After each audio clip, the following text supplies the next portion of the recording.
Bonjour, dans ce podcast de la chaîne des Obscurolistes, je vais vous narrer ma deuxième partie du jeu de rôle solo « Quand les murs me parlent ». Si vous commencez par cette vidéo, je vous invite à écouter la première qui présente en quelques mots ce jeu de rôle horrifique qui se joue uniquement seul.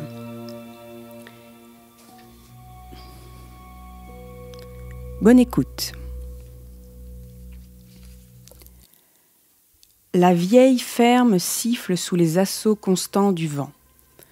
Les pins qui la protégeaient sont morts et secs depuis longtemps. À l'intérieur, le plancher est usé et poussiéreux. Les vitres des fenêtres sont fissurées et mal ajustées. La lumière s'infiltre par les côtés. Les meubles sont vieux, usés et abîmés, mais ont été fabriqués pour durer encore un siècle. Dans les champs alentours poussait autrefois du maïs. Les quelques épis restants sont noirs de moisissure ou de maladie. Alors que je progresse dans la pièce principale, j'aperçois en face de moi un vieux tapis taché. En regardant de plus près, je m'aperçois qu'un carré se dessine à même le sol. Je repousse le tapis et découvre un anneau servant à ouvrir une trappe. Je descends les quelques marches et découvre dans ce sous-sol quelques sacs de grains, mais surtout de multiples crochets pendus au plafond. J'étais en train d'éclairer ces multiples crochets quand les murs s'effondrent brusquement dans un grand bruit d'éclaboussure. Des débris flottent partout. Le plancher n'est plus qu'un radeau, perdu dans le vaste océan qui m'entoure. Une forte vague manque de me faire chavirer. Quelque chose flotte tout près du radeau. C'est une vieille poupée. Ses cheveux ont été coupés frénétiquement et il lui manque un œil. En me penchant pour l'attraper dans l'eau, qui s'est soudainement apaisée, j'aperçois dans le reflet un visage qui n'est pas le mien. C'est celui d'un vieil homme, avec des cheveux hirsutes et une barbe grisonnante. Ses yeux sont injectés de sang, ses traits figés dans une expression de fureur. Je me réveille allongé sur le plancher de la pièce principale de cette vieille masure. Le sol est sec. Tout a disparu. Je me relève et sens un violent courant d'air, mais aucune fenêtre n'est ouverte et la porte d'entrée est fermée. Au fur et à mesure, le vent s'intensifie jusqu'à former une tornade, mais inversée. Son œil se trouve vers le plafond. Plusieurs objets tourbillonnent autour de moi. La tornade inversée crée une fissure au plafond et en extirpe un objet. Quelques secondes plus tard, la tornade rétrécit de plus en plus jusqu'à disparaître complètement. À la place se tient une marionnette. Elle est ancienne, entièrement en bois. Je la prends délicatement entre mes mains. Je touche ses vêtements avec mes doigts et j'ai la sensation que cette marionnette n'est pas faite de bois, mais d'os. Un immense sentiment de tristesse m'envahit. Depuis combien de temps suis-je dans cette vieille ferme ? Dehors, le ciel est blanc avec cette brume qui coupe la cime des arbres. Mon estomac se serre, gronde et gargouille. J'ai faim. Les murs fluctuent et roulent tels des vagues comme mon ventre. Les quatre murs bouillonnent et se contorsionnent en rythme comme si une force les poussait de l'extérieur. Le mur en face de moi se met à gonfler, gonfler. Il se fissure et vomit un amalgame de morceaux de viande sanguinolente. Je m'approche de ce tas rougeâtre. Ces morceaux sont étranges. Je n'arrive pas à déterminer de quel animal il s'agit. À moins que... Non, c'est impossible. Je plonge mes mains frénétiquement dans ce tas de chair et j'en ressors une petite main d'enfant. Hypnotisé par une fascination morbide, je regarde la main de cet enfant quand tout disparaît. Je suis dans le noir complet. Le sol se dérobe sous mes pieds. Je flotte dans l'obscurité. Non, je suis dans l'espace.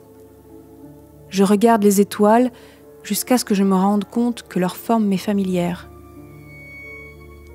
Cet ensemble d'étoiles dessine le visage d'une vieille femme voilée. Je suis allongée sur le sol fixant le plafond. J'assemble méthodiquement les pièces du puzzle. Un sous-sol caché, des crochets au plafond, une poupée mutilée, une marionnette, une main d'enfant, une vieille femme voilée. J'en déduis que des enfants ont été mutilés dans ce sous-sol. J'ai d'autres hypothèses horribles, mais je n'ai pas assez d'indices pour le moment. Plongée dans mes réflexions, je sens comme un tremblement de terre. Non, c'est seulement dans la ferme. Encore une tempête soulevant les meubles, chaises, qui s'entrechoquent et se brisent autour de moi. Je tente de me protéger vainement avec mes bras, puis tout s'arrête. Tous les meubles ont été repoussés contre les murs et au centre, posé sur le sol, un livre à la couverture sombre. Je m'assois directement sur le plancher et décide de parcourir cet ouvrage. C'est un livre occulte, de magie noire. De nombreux rituels y sont décrits. Soudain, le bruit d'une table raclant le sol me sort de ma lecture. Ses pieds frottent le sol encore et encore, scarifiant le plancher. Une légère fumée se dégage de l'inscription qu'elle est en train de faire. Mais elle continue, encore, jusqu'à ce que ses pieds s'enflamment, puis elle est violemment projetée au plafond et éclate en 1000 morceaux. Je regarde ce que la table a dessiné sur le sol, et je reconnais un pentacle inversé. Un rituel de magie noire a bien été réalisé dans cette vieille ferme. La table est complètement brisée, mais je vois quelque chose de blanc briller dans ce tas de bois. J'attrape l'objet entre mes doigts. Il s'agit d'une dent. Je sens que quelqu'un m'observe. Je me retourne et je vois un œil au milieu du mur qui me fixe. Puis un autre apparaît, puis d'autres encore. Des dizaines d'yeux recouvrent les murs, tous de formes et de tailles différentes. Ils me fixent intensément. Il s'agit des yeux d'enfants. Ils expriment tous la peur, la stupéfaction, l'effroi. Puis ils se ferment tous en même temps et disparaissent. J'ai le sentiment qu'ils me fixaient comme s'ils m'accordaient leur confiance et que je les avais trahis.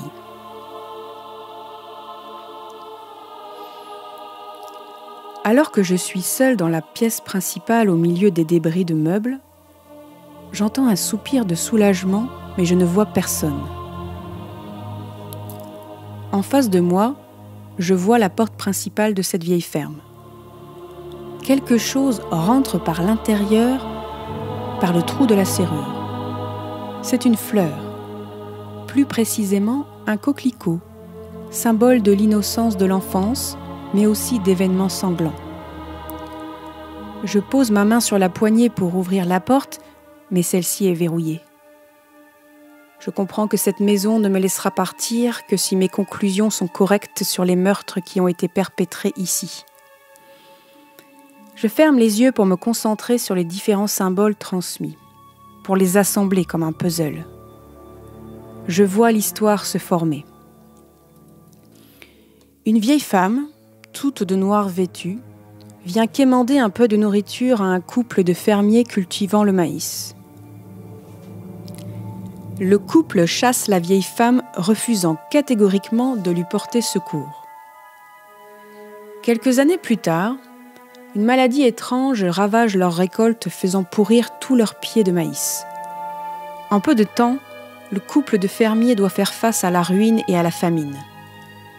Un jour, une vieille femme voilée et tout de noir vêtue vient toquer à leur porte pour leur proposer son aide. Elle leur explique qu'ils ont fait l'objet d'un mauvais sort et qu'elle peut les aider à lever le mauvais œil. Le vieil homme, complètement désespéré, prêt à tout pour sauver ses récoltes et très superstitieux, accepte la proposition de la vieille femme. Elle réussit à les convaincre que le seul moyen est de réaliser un rituel de magie noire incluant le sacrifice de jeunes enfants. La première tentative ne fonctionna pas. Le champ de maïs était toujours rongé par la vermine. La troisième tentative les rendit fous. Le vieux couple ayant assassiné leurs 3 enfants mourut de faim, berné par la vieille femme. Dans ce sous-sol, il y a au moins 3 squelettes d'enfants qui méritent une sépulture décente pour reposer en paix. À peine ai-je fini mes conclusions que la porte s'ouvrit et un vent d'air frais vint caresser mon visage. Merci pour votre écoute et à bientôt sur la chaîne des Obscurolistes.